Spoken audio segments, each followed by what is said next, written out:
What's going on, everybody? I'm so excited to get into this video, so let's not waste any time. All I ask is always, please like, comment, subscribe. Really appreciate you. You're gonna love this video.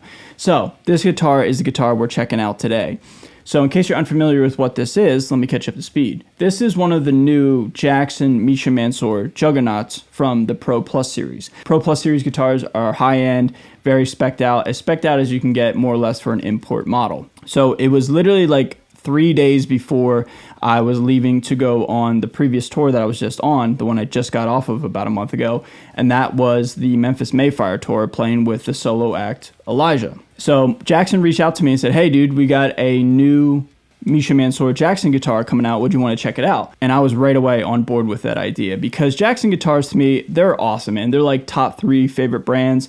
I've always loved them. They're just cool. They certainly fit into my genre, my demographic, that is hard rock and metal.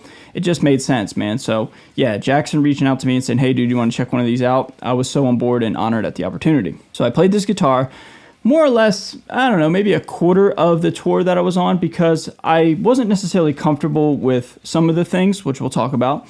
But I certainly did want to showcase it. I wanted to, call it how it is, just play it and show it off to the crowd, right? But also, too, I wanted to get familiar with it, and I wanted to, make this guitar mine. So what better way to make it mine than to take it out on the road and play it every night, more or less. So yeah, dude, I played like all of Baltimore with it. I played all of Little Rock, Arkansas with it. Those are the shows that stand out to me, but this guitar was played a decent amount on that tour.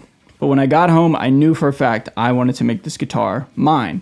So let me show you what I did. Let's just get right to it. Oh, man. This is the first time I'm checking it out on the viewfinder right there. Dude, this thing is so cool looking, man. In case you guys are unfamiliar with what's going on or you can't really figure it out, it's pretty cut and dry. But just in case, I have done my hollow flash branding to this guitar, but I didn't do it in the traditional sense. I put some flowers on it, and then I hollow flashed all of the flowers.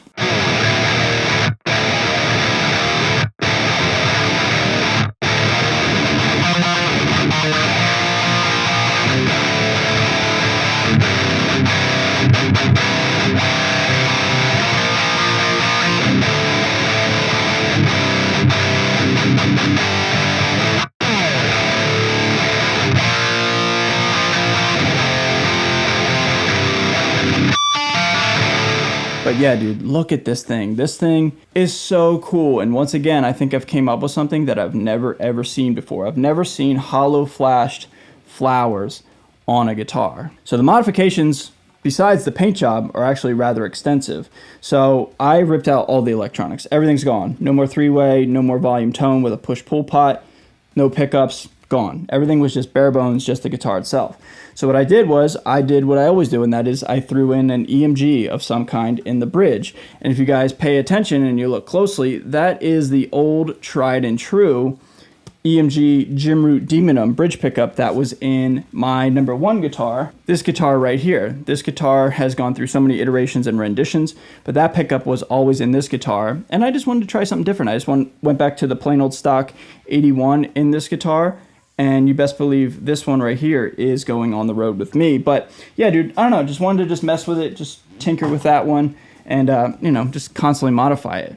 This pickup has a new home for the time being, and it is in this guitar right here. I can't say for certain that this guitar will stay like this. I'll probably swap the pickups back because I do think that one looks better in this one, but I love this pickup so much, and I'm more or less married to this pickup in the sense that, like, it's been with me since 2020, and it's been all over the road, and it's been all over the United States and up in Canada with me, and it will certainly go on tour with me in some capacity when I go to Australia and Japan this year. But yeah, dude, I wanted to find a new home for this pickup, and what better way to put it in my new rendition of my Misha Juggernaut.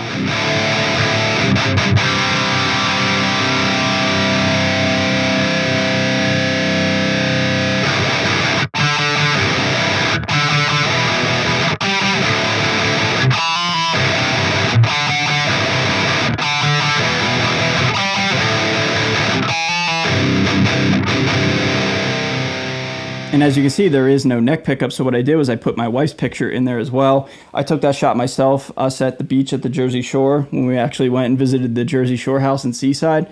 So that's just a little slice of home that is just, you know, obviously for me, in the sense that like it just makes me think of home when I'm traveling all over the world. I look down at that while I'm playing, and it gives me a little, you know, it's a sentimental feeling. Yeah, like I said, a slice of home.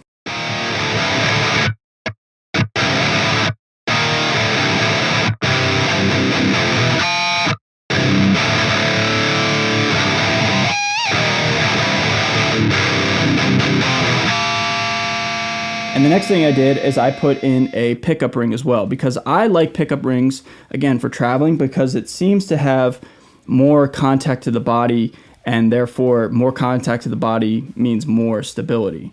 Whenever I travel, things just get loose all the time. Like I'll play a show and then I'll open up my guitar out of the case, out of the Enki or the Gator case the next day, and something's loose. Mostly the output jack, but sometimes the volume knob.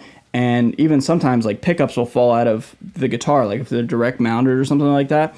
I've seen that happen to a lot of players. It's happened to me, but it's also happened to the players I've played with in bands like For the Fallen Dreams, Monochromatic Black, playing with Tommy Vexed, Elijah. Whenever I travel, or whenever we travel as a band, whatever band I've played with, things just seem to get loose and things seem to break. So I don't know if this is actually worth it, but it's more of like a peace of mind thing. Like if there's 4 screws in here versus just 2, if I direct mounted it, I think that like gives me more chances of it staying in the guitar while I'm playing, for example. And if I lose a screw, I still got 3 more in there. I could technically probably play with 2, maybe 1, depending, but you know what I mean? So I don't know, that's probably just an autistic thing that I do, but I always just like pickup rings having a 4 connect system, or having 4 connections to the body in a pickup ring.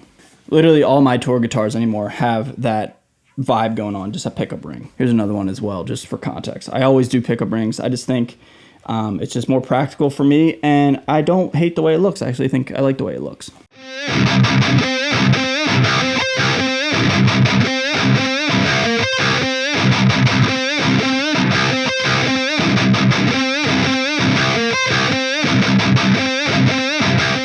And the reason why I went with EMG is, one, I'm an EMG artist, and I do think they are definitively the best pickups of all time.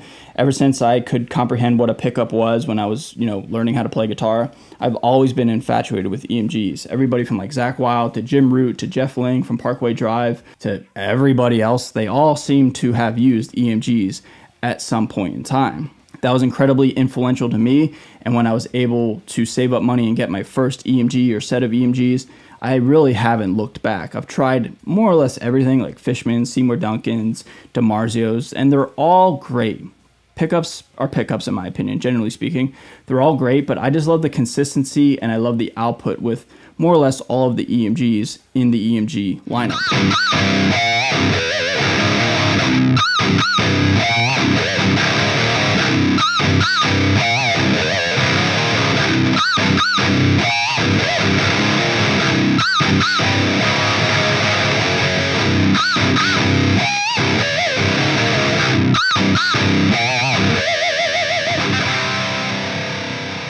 And the last thing I'll say in terms of why I chose flowers, I just wanted to do something different. I wanted it to be a little softer, a little, you know, prettier, a little just different, man. I didn't want to do the same old thing I always do with all my guitars, is just one single strip of hollow flash. That's already my branding, and I've said it on this channel a lot of times, and a lot of people give me shit for it, which is interesting, but I think I came up with something that nobody had ever done, which is just a single random stripe of hollow flash. So hollow flash is my branding now. I'm obsessed with it. I think it looks great. I think it looks unique every single time you hollow flash something. You never know what it's going to look like, so that's exciting for me. But I wanted to add flowers and hollow flash flowers, again, just to do something different and to make it a little softer and a little prettier. As well as, like I said before, I got my wife's picture on there, so it's a nice slice of home. I didn't want to put my wife's picture in a guitar that like has demons on it. It just doesn't fit the vibe, doesn't fit the aesthetic. I'm so stoked with this. I've never seen it done before. I think it's a one of a kind. The first person to ever put hollow flash flowers on their guitar. If there is somebody else out there, I didn't take any inspiration from it, but I'm really, really proud of how this came out. And yeah, I always get shit for like being proud of what I do and what I accomplish. Little lesson here for you guys. There's nothing wrong with being proud of what you do. All right, everybody, there it is. What do you guys think of the guitar? I love it, man. I think it's sick. I'm really proud of it, and I can't wait to play it on the road. So I go on tour again next week. I play like a week-long run in the United States, in the Midwest predominantly, and then we end at Rockfest playing with Rob Zombie on main stage. That's awesome. I'm really excited about that, and you best believe this guitar is coming with me. All right, everybody. Love you guys. Thank you so much for watching. Be sure to like, comment, subscribe, and I'll see you guys in a video very, very soon. Later.